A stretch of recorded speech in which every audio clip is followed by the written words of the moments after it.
Добрый день, мои уважаемые подписчики, зрители моего канала и мои друзья. Сегодня погода солнечная, минус 10 градусов. Только что проехал трактор. Сейчас надо будет здесь копать. Дорогу очень хорошо почистили. Надеюсь, слякоти не будет.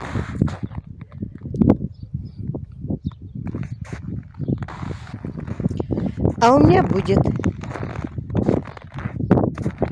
Ничего, прорвемся. Потихоньку будем работать. Сейчас буду кидать отсюда снег через дорогу вон туда. Буду возить на своей снегоуборочной машине. Немножко ветерок, ветер холодный, но солнышко все равно в безветренном месте прогревает.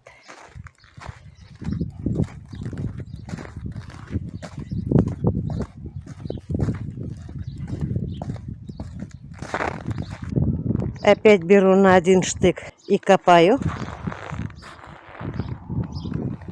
Такие булыжники комками выходят. Заправила свою снегоуборочную машину, буду вывозить через дорогу. Вот так. Владик дома уроки делает, а Кирюша пока не пришел.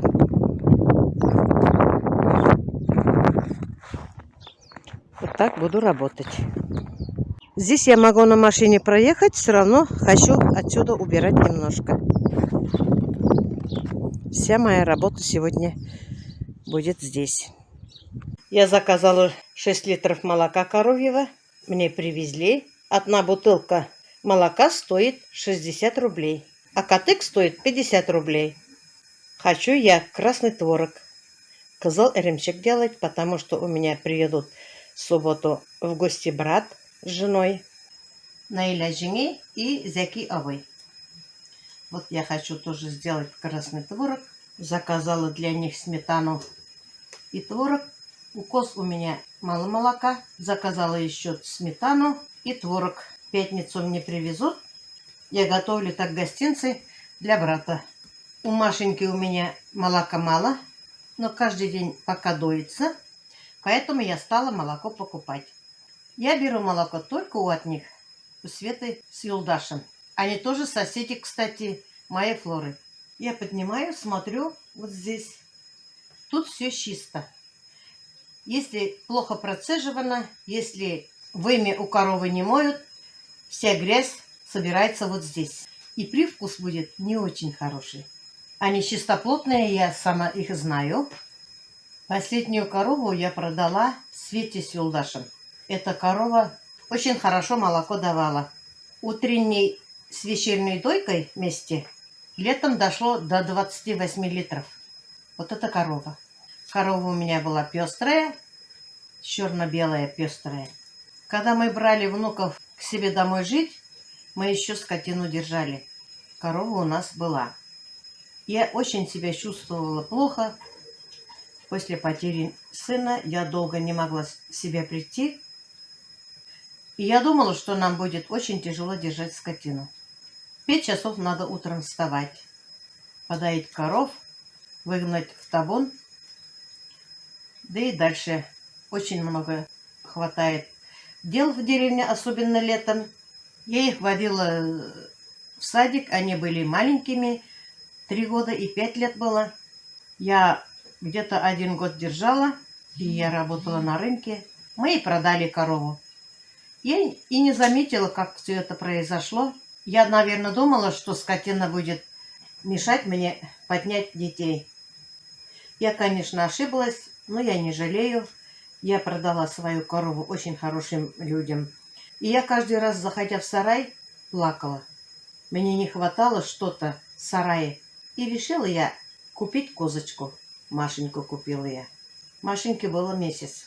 Вот сейчас она выросла, хорошо дает летом молока. и нам хватает. Конечно, сейчас тяжело держать скотину. Все дорого, но ничего не поделаешь. Зато у меня молоко натуральное.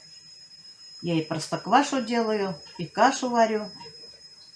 Очень редко, конечно, приходится сепарировать, потому что каждый день и на кашу, на выпечки, чай пить всегда надо молока. Когда мне очень надо много молока, я звоню Юлдашу с Светой, и они мне привозят. Здесь и есть молоко Маши тоже. Я каждый раз спрашиваю, как Машенька чувствует себя. Моя корова бывшая Машенька. Но все нормально. Они говорят, что корова очень хорошая, что дает много молока. Пускай служит своим новым хозяинам, пусть дает много молока. Они продают на рынке, они очень много держат коров. Да молодцы они. Стараются жить. Да, тяжело держать скотину, доить коров, сепарировать, сколько посуды мыть, еще ездить в райцентр, продавать на рынке. А у нас в селе сейчас многие не держат коров. Сейчас все дорого, фураж покупать очень дорого стоит, поэтому очень мало держат коров и держат в основном у себя в сарае. Или привязывают где-нибудь, кто на окраине. Я, конечно, тоже держала бы корову, был бы у меня муж. Одну корову можно было бы держать, но одна я не осилю. Мне будет тяжело. Мне и Машеньку хватает. А Машеньку корову я покупала у Русимы. Она живет в Бакееве. Тоже очень чистоплотная, открытая женщина. Если я нахожусь на рынке, покупаю у нее творог. Очень вкусно делает она творог. И молока покупаю, и сметану. Тоже, кто живет в деревне, в самом деревне, мы же в райцентре живем, они стараются много держать скотину, вот так зарабатывать. Чем-то надо кормить детей. У кого дети учатся, у кого-то кто-то живет замужем, кто-то женатый. Сейчас все ипотеку берут. Вот так деревенские люди помогают своим детям. Духом не падают. Вот так стараются, работают. В деревнях работы нет. У нас вот, где моя сестра живет, колхоз Матросова, там скотники, доярки работают, но не получают они зарплату. Они в счет зарплату фураж покупают, теленка берут и еще что-то. Вот так люди стараются в деревне жить. В деревне живут очень сильные люди, стойкие, жизнерадостные, гостеприимные, работают много, спят мало, но зимой, конечно, отдыхают. Зимой в огороде не работают, очень много держат кур, уток, гусей, индюшат и зимой едят. Живут вот так. Мне нравится деревенская жизнь. Все говорят, что в деревне все свое. Да, в деревне все свое, если не ленишься, если будешь работать, пахать. Сейчас в магазинах все есть, но купить и деньги надо, и надо еще посмотреть, подумать, натуральный ли продукт или не натуральный. И овощи тоже самое. Поэтому многие покупают дачу или в деревне где-нибудь сажают, у родственников помогают, потом забирают овощи. Да, хорошо в деревне жить, овощи свои. Мы уже привыкли все сами выращивать, и городские тоже.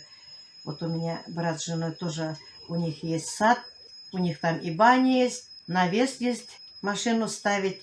Мне у них очень нравится, когда я ездию, я прямо отдыхаю. Я мечтала иметь себе дачу. Когда я первый раз у них была, мне захотелось иметь дачу. Я же в деревне живу.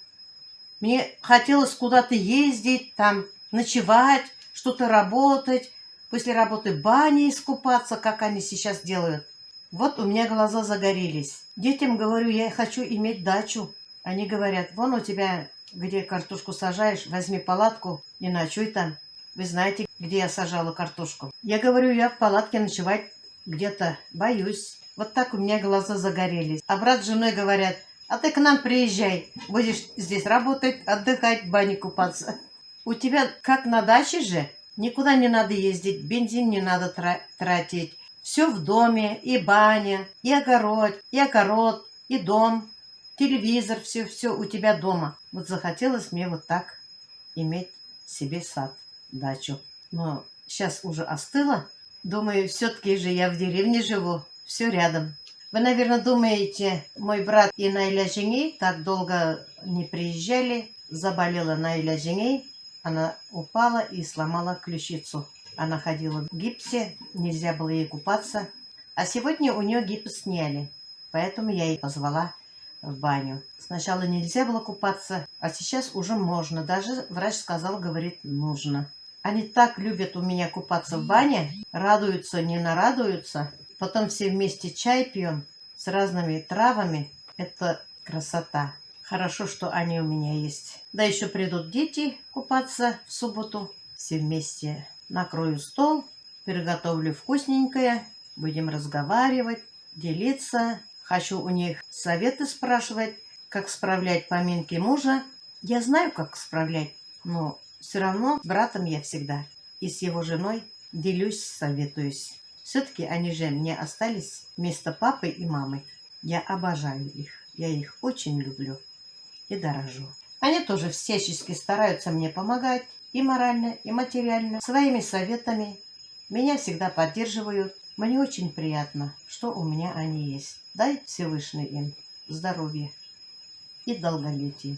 И нам, и вам всем подписчикам и зрителям моего канала. Вон красота на улице. Птички какие-то летают, солнышко. Только почему-то снег не тает. Зима не хочет уходить, весна не может приходить. Наверное, весна будет поздняя. Очень жаль, конечно. Хочется уже своих овощей свеженьких, вкусненьких. Первых помидорчиков, огурчиков, редисок. Даже зеленый лук – это что-то. Скоро надо будет цыплят брать. Может, утят возьму. Я еще подумаю. Вроде и гусей хочу брать, но водить очень далеко. Куда я вожу, и собаки есть, растерзают их. В прошлом году ни уток, ни гусей я ничего не взяла. Первый год вот так у меня. Очень плохо было. Все равно гуси, утки все равно надо. Если даже гусей не возьму, уток все равно возьму. Поставила я кипятить молоко. Как молоко закипит, я добавлю туда потихоньку катык и оставлю вариться на 4 часа. Будет очень вкусно. Дети у меня творог не едят, а красный творог кушают. Ну что, Машенька, барон Мартин, зятек наш дорогой, пора исчезть знать. 2 месяца ты у меня жил. А Машенька была всего лишь 2 месяца замужем. Теперь придется вас разводить. Попрощайтесь, целуйтесь, и мы отправим барона домой. Вот они целуются. Вот видите, как целуются они. Вот как. Ой, Мартин, не хочешь расставаться? Ну, чё ж поделаешь. Живы, здоровы будем. Еще раз придешь к нам для продолжения рода. Машенька, попрощалась с мужем Мартином бароном? Все, сейчас провожаем. Ну, как тебе у нас жилось? Хорошо? Ой, как смотрит. А вы чё? Вас не обидел, барон? Все, Машенька, звезда Ютуба. Забираем у тебя мужичка.